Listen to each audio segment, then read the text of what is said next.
Senador Nelsinho Trade, é uma satisfação enorme recebê-lo nessa nossa live aqui. Aliás, a Via Morena é uma homenagem a uma das grandes obras de sua gestão como prefeito de Campo Grande, a Via Morena. Surgiu exatamente na inauguração daquela obra. Bom, senador, mas eu quero começar o programa, nosso bate-papo, rapidinho, falando sobre o PSD em Mato Grosso do Sul, para depois a gente entrar no assunto que está todo mundo esperando aqui, que é a história do coronavírus, né? O assunto do dia e tal. Você, para ter audiência hoje, tem que falar de coronavírus.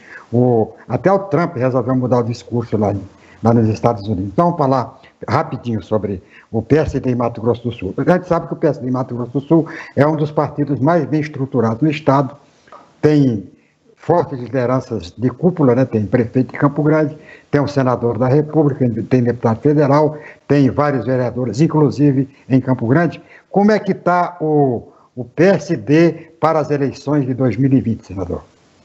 Bom, primeiro que o partido, ele tem uma prioridade, e isso deve ser a tônica a partir dessa legislação que impede as coligações nas proporcionais, de lançamento de candidatura própria. Então, a gente buscou, nesse período de preparação, forjar lideranças, pessoas que queiram fazer enfrentamento majoritário para colocar o nome à disposição do partido. É muito importante nas eleições municipais que esse raio-x possa prever um futuro de disputa das eleições proporcionais de 2022 para deputado estadual e deputado federal. Dificilmente um partido vai conseguir fazer chapa pura, própria, se ele não jogar na eleição municipal. Então, essa nova filosofia foi amplamente divulgada para os nossos filiados. E com isso, Sérgio, a gente conseguiu, em 34 municípios, de um total de 78, porque a capital não contou, então, na realidade, são 35, candidaturas próprias, com reais chances de vitória. A gente pretende, com esse raio-x final das eleições de 2020, já deixar o partido preparado para a disputa de 2022.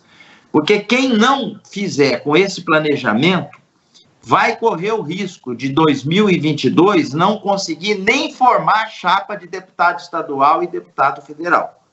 E hoje nós temos deputado estadual no partido e deputado federal no partido, que precisam que o partido revigore, que o partido possa estar apto e pronto para as disputas que haverão de se avizinhar.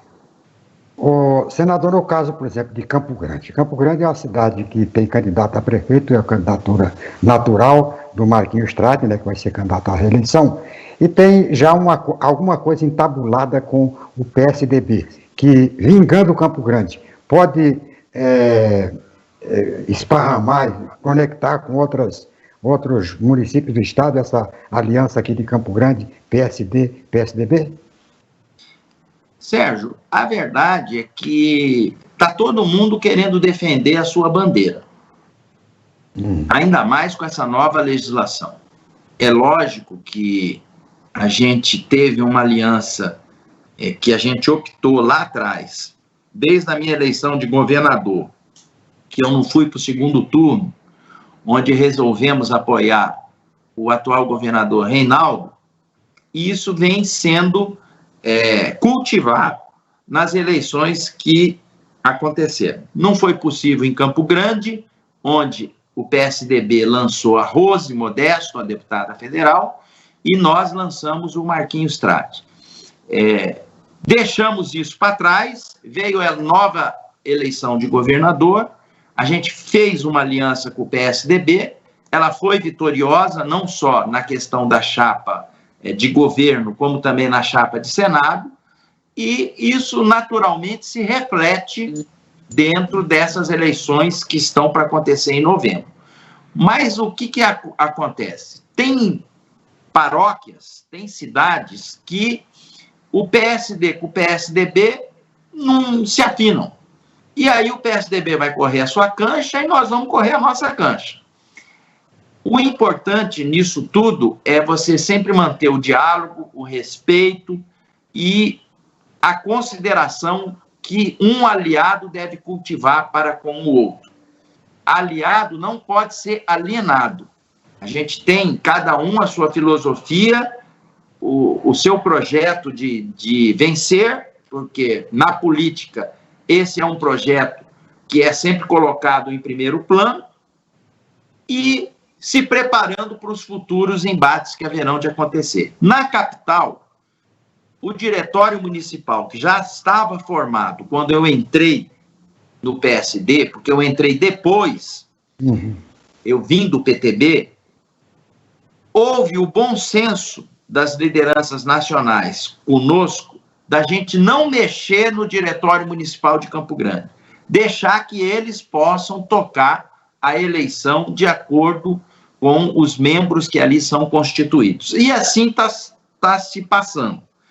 Como eu já passei por tudo isso, já disputei 4 eleições majoritárias, eu fico dando palpite quando sou chamado.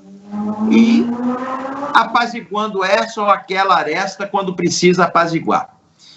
E o importante é que o partido está vivo, está presente, pelas pesquisas de consumo interno, é o favorito para ganhar a prefeitura da capital, e no mínimo 10 cidades do interior nós somos favoritos. Então, o quadro realmente é muito positivo para o PSD no Mato Grosso do Sul. Pois bem, então vamos agora deixar a política paroquial de lado e vamos tratar de coronavírus. O senador foi um dos primeiros parlamentares a testar positivo do coronavírus.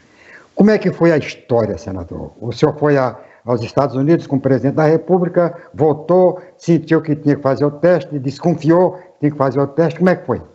Eu vou contar para você. Bom, como você disse no início desse programa, esse é um assunto que toma conta dos outros assuntos.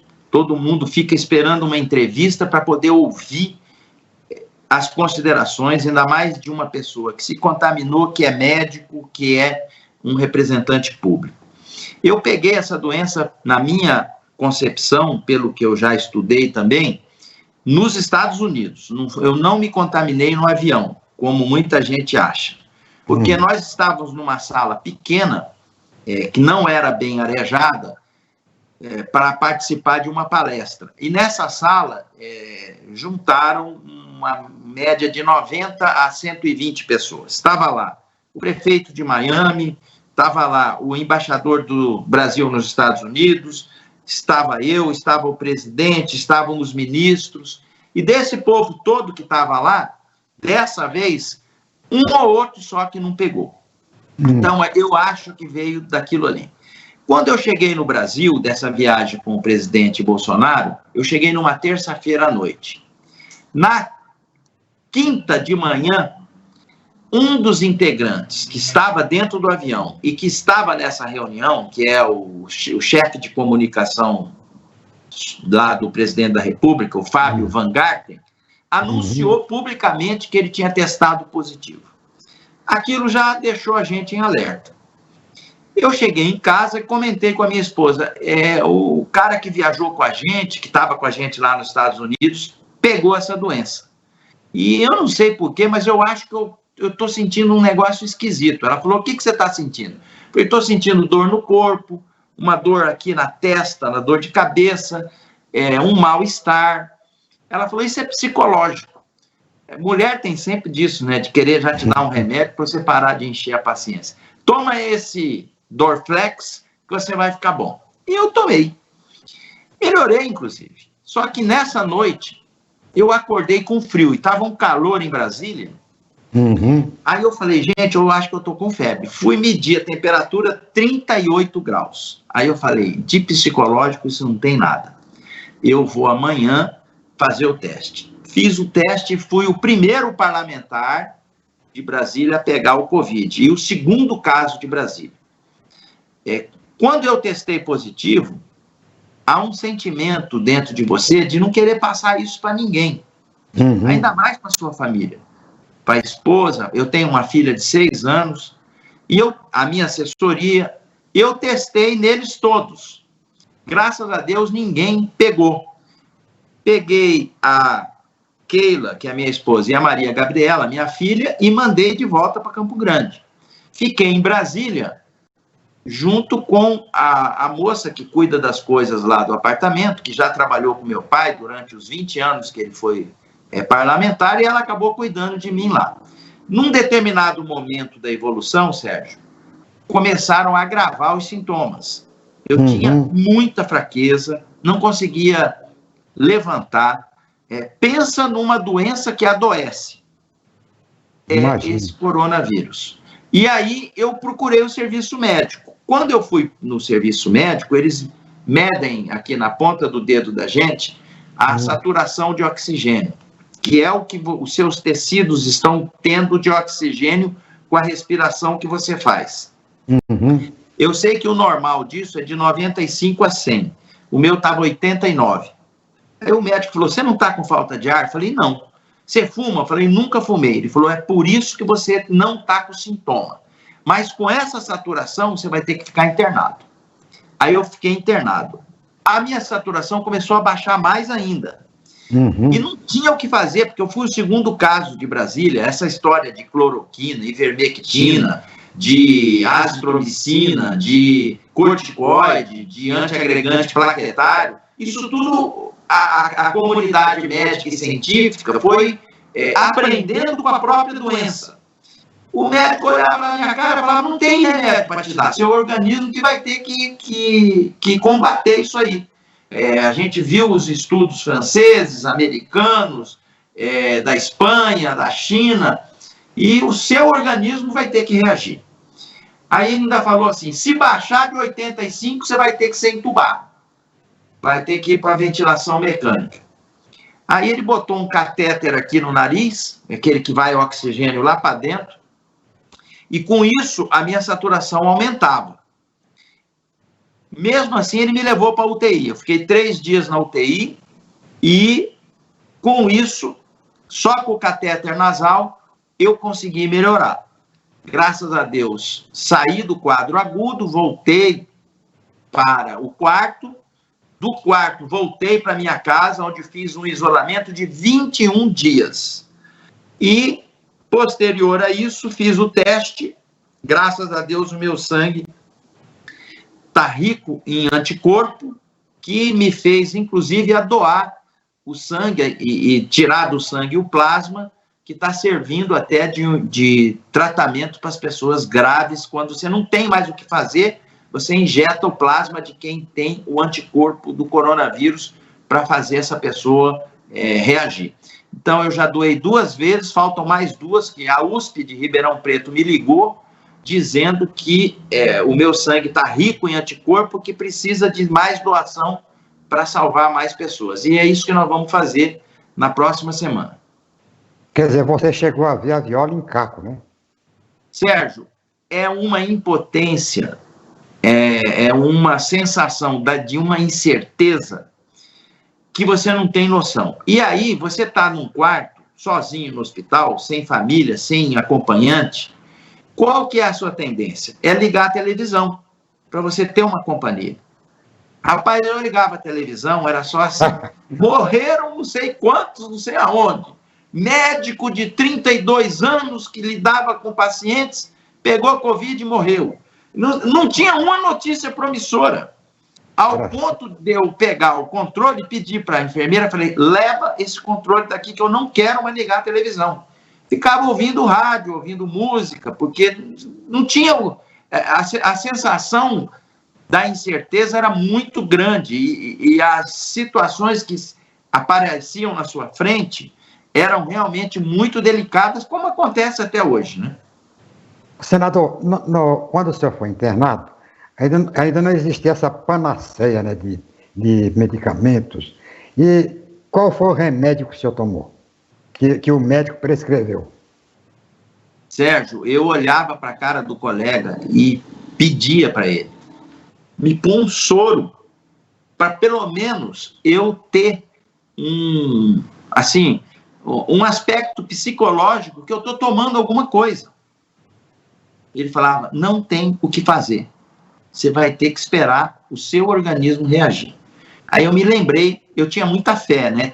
Sou uma pessoa muito cristã, e eu me lembrei de um professor de clínica médica que eu tinha, professor Magalhães Gomes, que falava assim, se você não acredita em Deus, basta você ver o funcionamento do corpo humano, que é uma perfeição digna de Deus.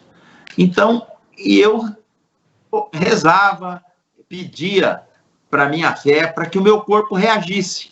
E foi isso que aconteceu. Porque é muito ruim para um médico olhar na cara do seu paciente e dizer para ele, não tem remédio para te dar. É a mesma coisa você, locutor, radialista, chegar na frente de um microfone e não conseguir se expressar, não conseguir falar, não conseguir fazer o seu programa. Então, é algo realmente que me marcou profundamente.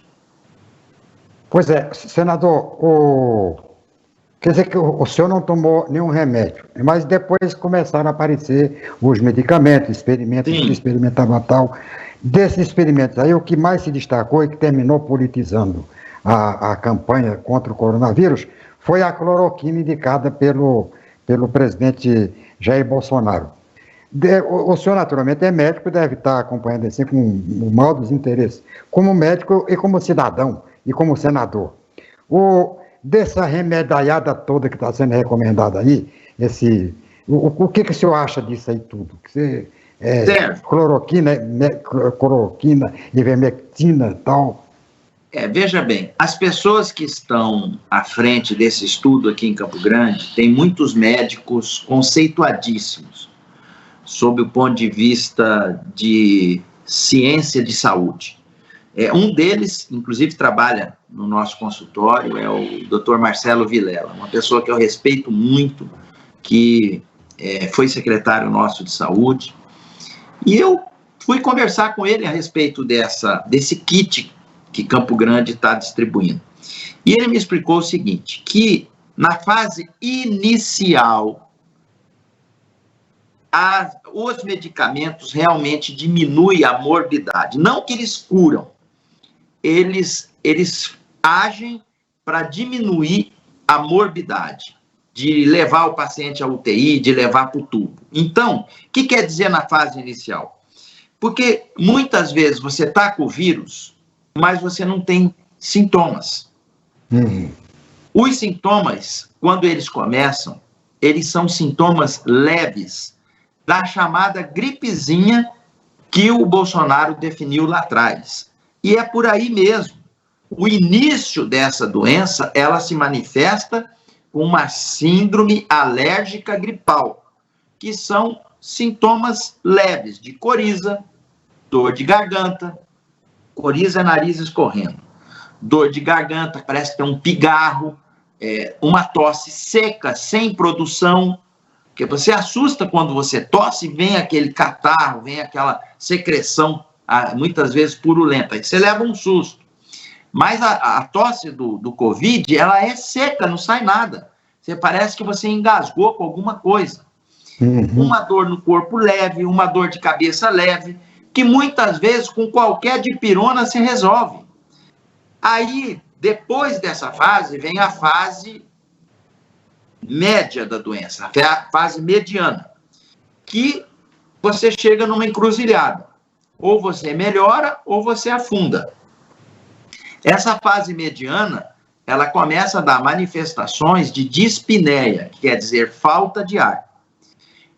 Caso você não socorra isso a tempo, você pode precisar da ventilação mecânica em função da falta de oxigenação principalmente para os tecidos cerebrais, que são importantes. Então, na fase inicial, que muitas vezes passa despercebida, é importante, e eu vejo assim com bons olhos, até porque médico, diante de um paciente, ele quer dar algum remédio. Ele precisa dar algum remédio. Nós estudamos para isso.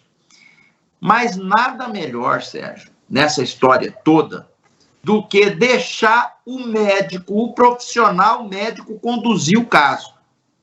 Porque ele tem, aqui ó, isso aqui é o meu carimbo, ele tem o seu CRM,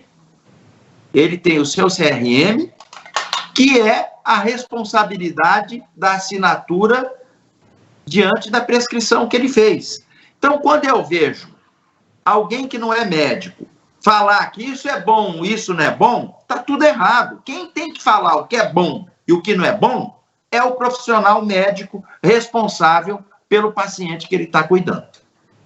Pois é, foi interessante essa sua conceituação com relação ao médico, porque tem muita gente que está se automedicando, né? Sobretudo com a tal de ivermectina, que é preventivo, então vai na farmácia, quer dizer, vai na farmácia buscar, que até também já não tem mais na farmácia, né? Esgotou tudo, está apenas na manipulação e com muita dificuldade. Então é importante o senhor deixar bem claro que não deve haver automedicação. É isso aí, né? Exatamente, Sérgio, porque o médico, quando ele prescreve um remédio, e quando a gente aprende a prescrever algum remédio, a gente sabe quais são os efeitos colaterais que esse remédio pode vir a dar num paciente. E quando você assim faz, você deixa um telefone por médico ser achado, ser encontrado. Caso o paciente sinta alguma coisa, ele vai ligar para o seu médico para ele poder orientar. Porque um desses remédios que estão falando muito aí, que é a cloroquina, ela usada em outras doenças, e quando se passa ela para essas outras doenças, o paciente é avisado, você pode ter uma batedeira diferente no seu coração, isso é denominado arritmia cardíaca. Se você sentir alguma coisa diferente, você liga para mim, porque você vai ter que ir para o hospital, porque isso pode vir a dar uma parada cardíaca e você vinha morrer. Então, não se deve automedicar. A gente sabe que há um temor, há um medo dentro da consciência das pessoas em função de todas as notícias que a gente vê por aí. Eu mesmo, esses dias, fui demandado por uma parente que pegou o coronavírus e falou: já comprei a ivermectina, a cloroquina, a azitromicina, o zinco, e quero saber como que eu tomo. Eu falei, mas quem que te mandou comprar isso? Ela falou, não, eu fui na farmácia e comprei. Então, para você ver como que está a reação das pessoas.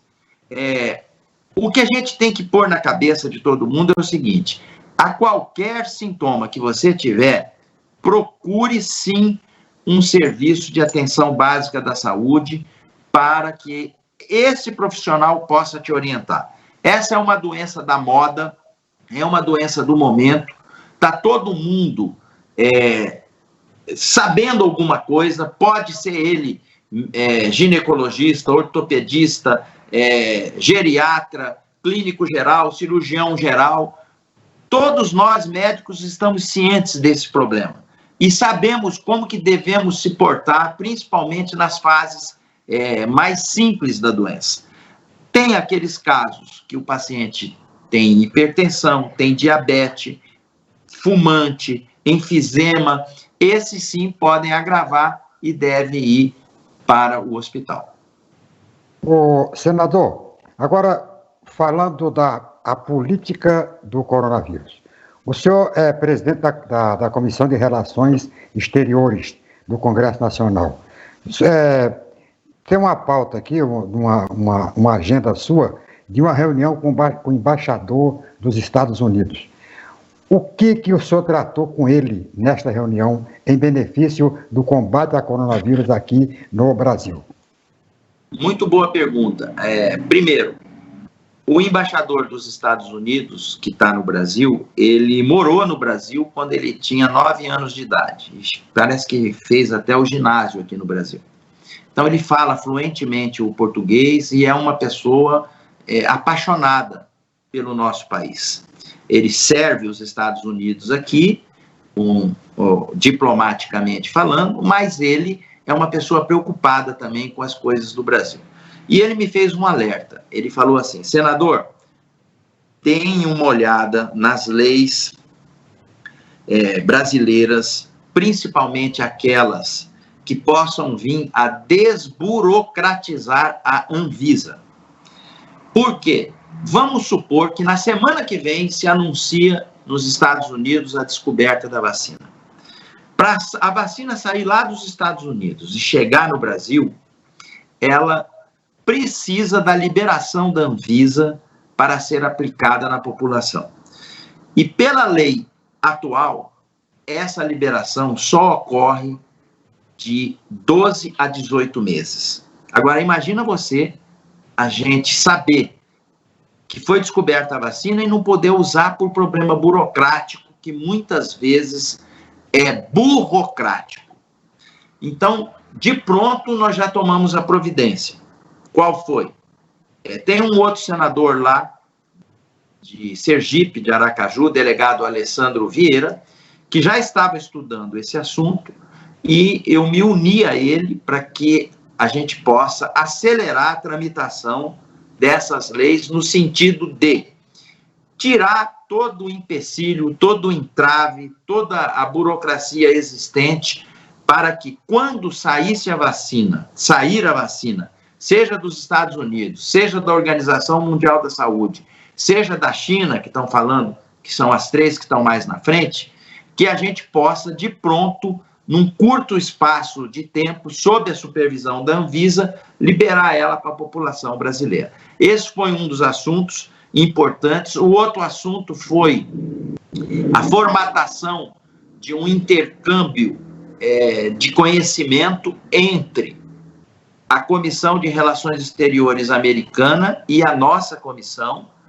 onde a gente vai convidar alguns cientistas que estão lidando com esse assunto, tanto americanos quanto brasileiros, para a gente trocar experiências, porque se você for olhar o mapa do mundo hoje, os 2 epicentros da infecção do coronavírus é justamente o Brasil e os Estados Unidos. Então, é hora da gente se unir para a gente poder vencer esse inimigo oculto.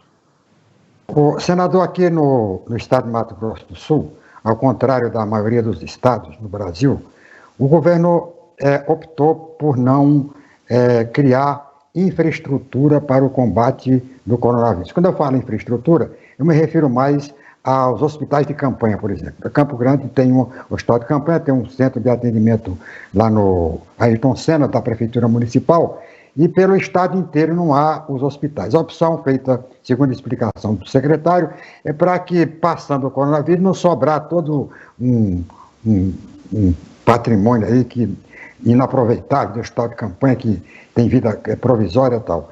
Quer dizer, até pouco tempo deu muito certo isso aqui no estado de Mato Grosso do Sul, quando no início, em Mato Grosso do Sul, aqui em Campo Grande principalmente, o prefeito Marquinhos Trade teve o cuidado, parece foi a primeira capital do Brasil que decretou o isolamento social rigoroso, entendeu? Mas depois me parece que a pressão de setores, sobretudo ligados ao comércio, e setores políticos até, fizeram com que o prefeito tivesse que flexibilizar, não só aqui, mas em todas as outras cidades do Brasil, houve essa flexibilização.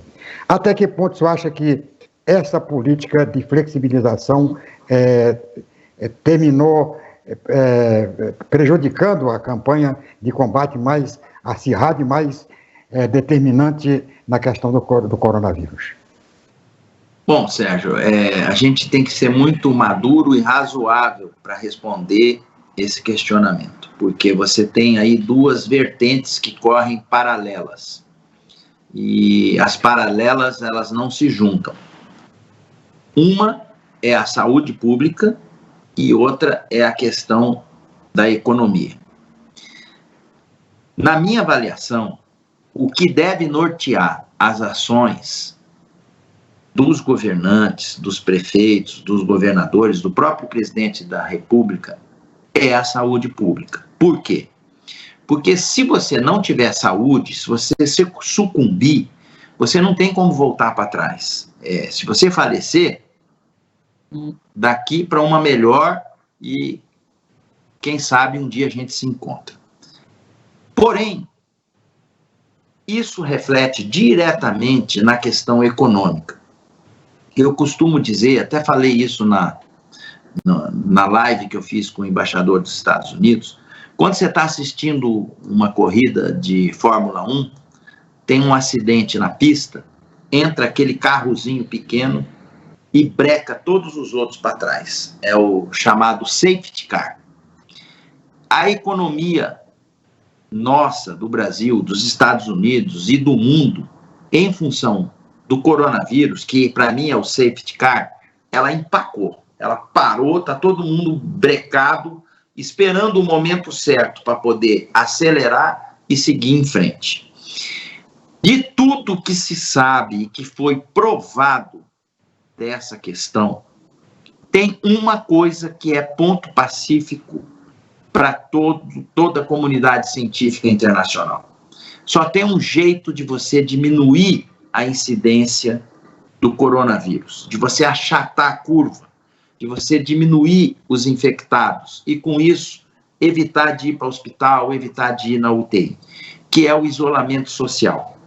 As pessoas, a gente sabe o quanto isso não é tarefa fácil, a gente sabe o quanto é difícil você se preservar, você ficar em casa, você respeitar o que uma autoridade diz relativo ao que você pode e o que você não pode fazer. Aí, Sérgio, se você for fazer uma simples pesquisa nos países que venceram o coronavírus, você vai observar, Japão, por exemplo, começou a voltar agora, parece que deu 68 casos em Tóquio, que tem uma população enorme, 68. Está todo mundo lá de novo em polvorosa. Qual é a palavra-chave dessa questão? Disciplina. Há um sentimento de respeito e de disciplina acentuado desses locais que venceram o coronavírus. Porque a autoridade da saúde fala, você pode, essa linha aqui, ó, passar essa linha você não pode. E a pessoa respeita. Então, o que a gente observa de maus exemplos que acontecem no nosso país, no nosso estado, na nossa cidade, realmente nos faz crer que nós temos que repensar para poder vencer de uma vez por todas essa questão. Senador, o senhor, no início do programa, o senhor falou, no tempo que você estava internado, que o senhor deixou, inclusive, de assistir televisão. Tá? Televisão porque as notícias são muito ruins, né? E terminam psicologicamente afetando o paciente. Como é que o senhor julga o papel? Você acha que... Como é que foi o papel da imprensa, né? Da imprensa em todo esse contexto aí? Porque tem muita gente que critica, tem muita gente, inclusive, que coloca a culpa na imprensa. Que papel, né, que nota o senhor dá para a imprensa do Brasil e do mundo nesse problema? Mas espera um pouquinho, porque é a primeira vez na história que eu vejo, eu tenho uns 78 anos, que eu vi uma doença render tanta notícia, né? Já aconteceram tantas endemias, pandemias, agora aqui realmente protagonizou durante todo o tempo em que está transcorrendo é exatamente o coronavírus. E muita gente responsabiliza a imprensa que criou todo esse terrorismo. Como é que o senhor se coloca diante disso? Sérgio, eu sou uma pessoa que aprendi com tanta paulada que eu já levei da imprensa a respeitar a imprensa. Porque uma vez, um grande amigo que eu tenho, que é dono de um poder de comunicação aqui no nosso estado, eu lembro que uma vez ele veio com um dos órgãos de imprensa dele, veio com uma notícia assim, muito ruim a meu respeito, que não era aquilo que estava escrito. E eu fui falar com ele. Pô, mas o que aconteceu? Você não é meu amigo? Ele falou, sou seu amigo, mas tem notícia que é maior do que a amizade. Então, o que eu quero dizer para você? A imprensa ela tem o dever de informar. A imprensa, por mais ruim que seja, e eu penso que a população brasileira aprendeu já a fazer um filtro dessa questão. Ela tem que saber separar o que é sensacionalismo, o que é excesso, o que de fundo de verdade tem naquela notícia. Criou-se até um consórcio de imprensa para poder divulgar melhor, apurar melhor e informar melhor. Eu acho que é a primeira vez, pelo menos na minha existência, que eu vejo se criar um consórcio de imprensa formado por concorrentes que se uniram no sentido de informar aquilo que realmente precisa ser informado. Não adianta também, numa situação como essa, Sérgio, você querer tampar o sol com a peneira. As pessoas precisam saber da verdade. Elas precisam, com essa informação, saber como que elas têm que agir. Mesmo que não gostem, principalmente, porque aqui no Brasil politizou o lado da direita com o lado da esquerda. A exceção hoje estar na posição que eu estou, que é uma posição de centro. Hoje, ou você está do lado azul, ou você está do lado azul, verde, amarelo, ou você está do lado vermelho. Mas eu não estou com nenhum desses lados. Eu estou no meio, eu sou um cara moderado, que procura ajudar quando tem que ajudar e procuro criticar quando tem que criticar. Então, por mais que não concordem, eu volto a dizer, a imprensa tem que fazer o seu papel. Seja criticando, seja falando mal, seja mostrando as coisas boas. Por quê? Somente assim a gente vai poder saber se portar diante de uma situação como essa. E olha, diga-se de passagem, Sérgio, não tem nada ainda sob controle. Não tem nada ainda resolvido. Na minha avaliação como médico, esse ano nós já perdemos. Eu quero até ver como que nós vamos fazer uma eleição sem juntar gente, sem conseguir fazer reunião, ainda mais uma eleição municipal, onde você costuma ir de quadra em quadra, eleição de vereador. Se você não andar quadra em quadra nos bairros que você tem de representatividade, como que as pessoas vão saber que você vai ter a mensagem de cuidar daquele bairro, compromisso na saúde, compromisso na educação? Será que esse aparelho aqui vai fazer a diferença? Não sei. Eu não sei se isso vai gerar uma representatividade democrática que, na minha concepção, na eleição municipal, ela deve ser muito apurada, clara e transparente. Porque, no final da história, meu amigo, as coisas acontecem nas cidades onde tem o vereador e onde tem o prefeito. Pois é, aliás, apenas para lembrar, o senhor da bancada de Mato Grosso do Sul foi o único representante que defendeu o adiamento da eleição, foi isso? Foi. Sérgio, eu não defendi isso à toa, porque às vezes a pessoa fala, ele está falando isso porque o irmão dele é prefeito. Muito pelo contrário. Como presidente da Comissão de Relações Exteriores, se você buscar no Terra, aquele site, você vai ver lá, 47 países do mundo adiaram as suas eleições. Ontem era para ter se iniciado o maior evento esportivo do mundo, ganha até da Copa do Mundo, que é o evento das Olimpíadas. Foi adiado para daqui a um ano. Mas não prosperou. No seguinte sentido, a tese de quem é contra esse adiamento foi justamente em cima de uma bandeira que, na minha avaliação, vai sofrer com a eleição desse ano, que é a bandeira da democracia.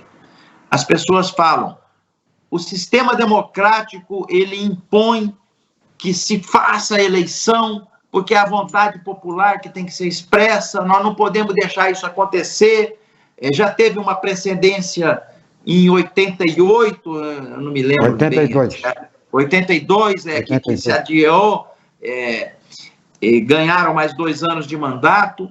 Agora eu pergunto para você, como serão as eleições desse ano?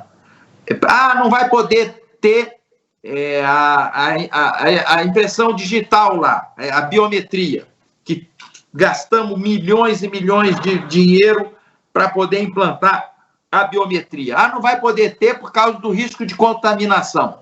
Ora, como é que você vai digitar o número do vereador e do prefeito? Você vai ter que digitar com a ponta do dedo. E cada um que digitar lá, como é que vai ser? O cara vai passar o álcool lá? Olha, eu não sei como que operacionalmente vão fazer isso aí. E eu digo para você, na própria lei que a gente votou, e eu tive que votar favorável, porque fui vencido pelas outras lideranças, está previsto que o TSE tem autonomia já dada por essa lei, porque o TSE, ele interpreta a lei que a gente fez, para poder adiar e colocar em data extemporânea qualquer cidade que venha a ter o seu índice de infecção do coronavírus alto e não for recomendada a eleição. Qual que era a minha proposta, Sérgio?